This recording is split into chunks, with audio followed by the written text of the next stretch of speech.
Hello, আসসালামু আলাইকুম everyone, সবাই কেমন আছেন? তো আজকে আবার ইউটিউবে নতুন একটি ব্লগ নিয়ে চলে আসলাম, যেটা সংক্ষিপ্ত ব্লগ। তো আজকে আমি সকাল সকাল গরু মাংস রান্না করেছি আর মুগ ডাল দিয়ে মাছের মাথা দিয়ে রান্না করব দেখে রুই মাছটাকে ভালোভাবে কেটে নিয়েছি। তো এই তো আমার মাছটা ভালোভাবে কষানো হয়ে গিয়েছে। আর আমি ডালটাকেও সিদ্ধ করে নিয়েছি। এখন প্রেসার কুকারে দিয়ে ভালোভাবে সিদ্ধ করে নেব। হঠাৎ করেই দেখলাম আবার বৃষ্টি হচ্ছে বাইরে। তো এই তো যখন মাছটা ভালোভাবে সিদ্ধ হয়ে যাবে, এরপর আমি দিয়ে দেবো ভালো মতো সিদ্ধ করে রাখা মুগ ডাল।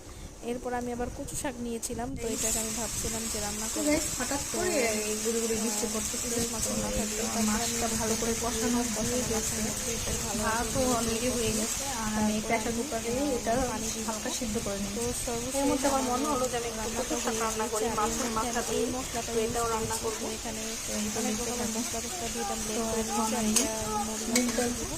দিয়ে এই তো দেবো। গরু মাংস হয়ে গেছে।